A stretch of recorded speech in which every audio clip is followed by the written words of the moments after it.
Olá, sejam todos bem-vindos ao canal Igreja Sem Paredes, trazendo para vocês mais um importante assunto. Hoje nós vamos falar sobre a grande nuvem de testemunhas. Mas antes eu quero pedir que, gostando desse assunto, deixe o seu like e nos ajude a fazer o canal crescer, compartilhando luz e informação em suas redes sociais. E aos que estão entrando aqui pela primeira vez, peço que veja os nossos vídeos, nos conheça e, gostando de nosso trabalho, se inscreva no nosso canal. Aperte o sininho de notificações para ser notificado com novos vídeos.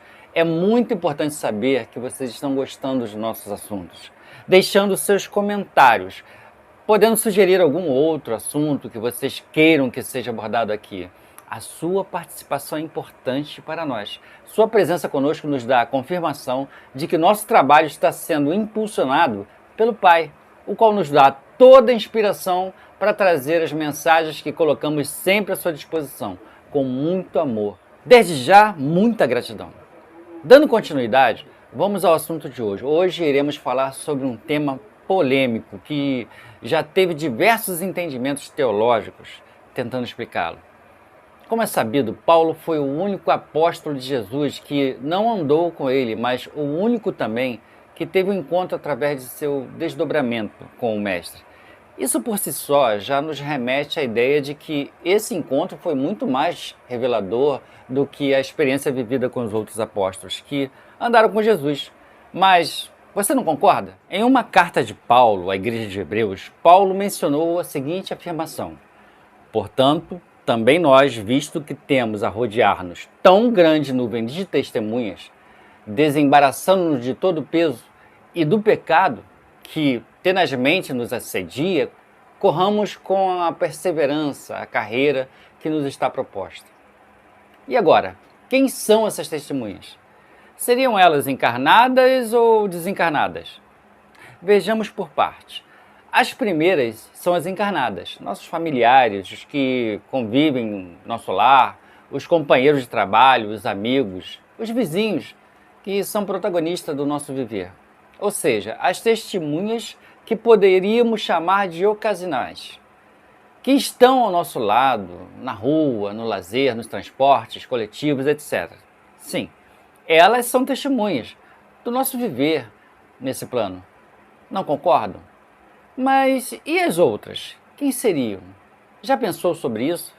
Bem, as outras, e ainda muito mais importantes, são os espíritos superiores iguais ou inferiores a nós, os quais, do plano espiritual, nos observam constantemente. Dentre esses espíritos, podemos considerar, sem nenhuma dúvida, que temos entre eles os espíritos de adversários do progresso, em geral, de nossas e também de outras vidas, os quais são contrários a quaisquer ideias e trabalhos que possam ser feitos em favor do bem e da melhoria dos homens. E quem seriam esses adversários? Particulares nossos, a quem fizemos mal em vidas passadas, ou também nesta? Aqueles os quais não nos perdoaram e que buscam vingança, tentando assim nos prejudicar. Ambos nos vigiam, nos espreitam e sempre que permitimos, tentam nos induzir ao mal. Note, é muito importante lembrar que isso acontece quando temos, por exemplo, sentimentos, emoções e pensamentos negativos, o que vai nos levar ao erro e ao fracasso. Eles se sentem felizes com nossas dúvidas, com nossos medos, com nossas fraquezas e procuram sempre nos influenciar para que possamos desistir do bem, da expansão das nossas consciências, do nosso equilíbrio cósmico e assim por diante. Temos também os espíritos do bem, tá? Que trabalham incentivando os homens para o bem. Muitos são amigos e parentes já desencarnados desta ou de outras vidas, que nos amam e desejam nosso aproveitamento nessa existência. Alguns deles nos acompanham desde antes do nosso renascimento e procuram ampliar nossos recursos íntimos, socorrendo-nos sempre que permitimos em nossos desenganos e fracassos. Quando o homem se dispõe a melhorar-se, a viver conforme as leis do bem, esforçando-se no entendimento das lições de Jesus para vivenciá-las no dia a dia, percebe essas testemunhas, as amigas e as adversárias o vigiam e o observam frequentemente. As primeiras para auxiliá-lo, fazê-lo evitar os equívocos, as quedas, e estimulando o fortalecimento cada vez mais da sua vontade, da sua fé em Deus, nos homens e nele próprio. Assim, se estamos rodeados de uma tão grande nuvem de testemunhas, precisamos vigiar e orar sempre, assim como disse Jesus, para que possamos atrair os que nos queiram ajudar, porque todos se aproximam de nós através do que sentimos e pensamos, ainda que nós não transformemos os pensamentos nossos em ação. Por isso, se já tomamos a decisão de seguir os ensinos de Jesus, o caminho do bem, o caminho da libertação, da expansão de nossas consciências, precisamos preservar, mesmo após equívocos e quedas, perseverar na vontade firme de vivenciá-los cotidianamente.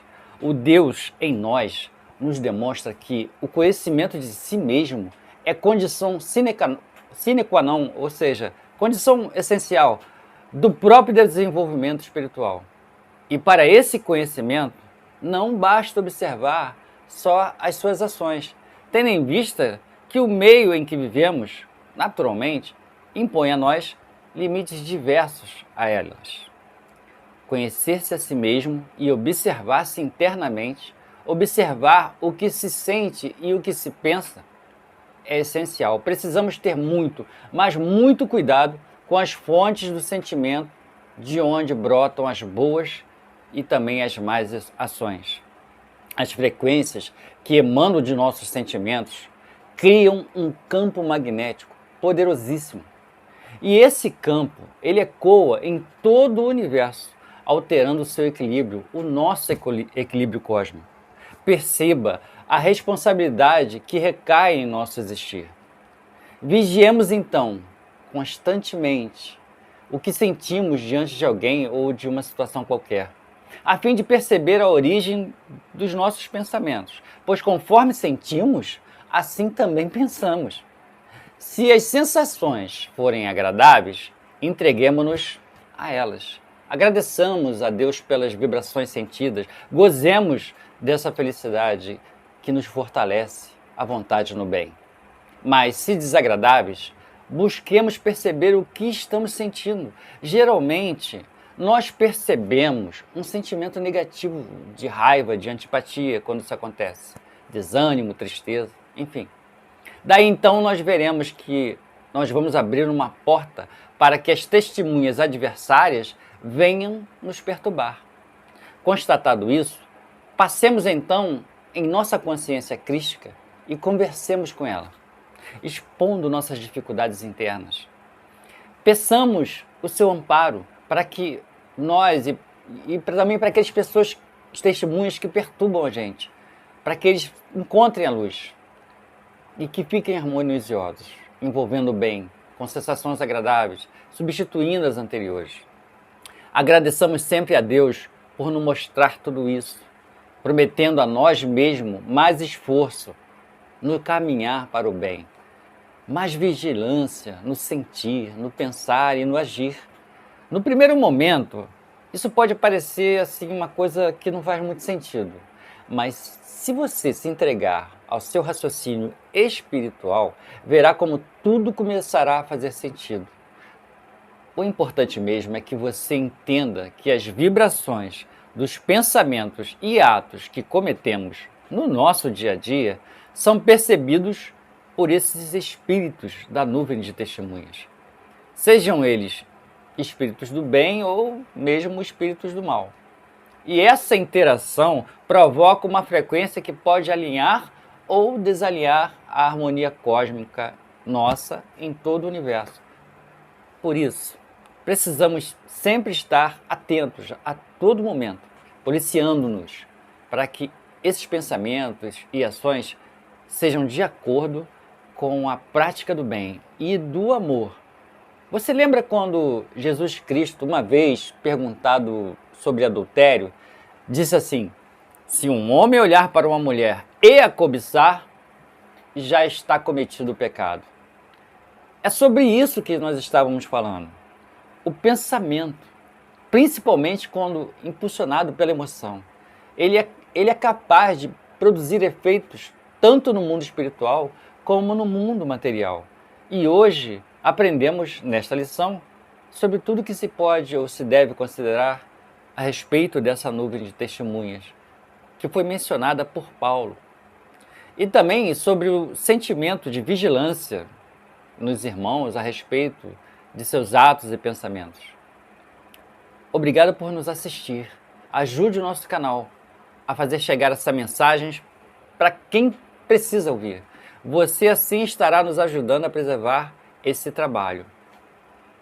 É importante você entender também que o trabalho que nós fazemos aqui, como hoje trouxemos esse vídeo, é um trabalho muito sério que nos leva a pesquisas, que nos leva a entendimentos espirituais e nos traz também a inspiração do nosso Deus para que chegue até você a mensagem que você precisa ouvir.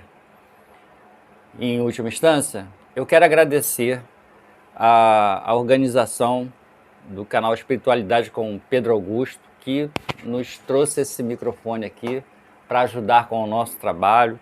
É muito importante quando a gente recebe uma ajuda de alguém, né, para qualificar ainda mais os vídeos que nós postamos para os nossos irmãos. Nem sempre temos a oportunidade de ter um material melhor, uma câmera, um microfone, enfim. Mas o Pai faz com que chegue até nós como chegou esse microfone aqui. Gratidão, muita gratidão.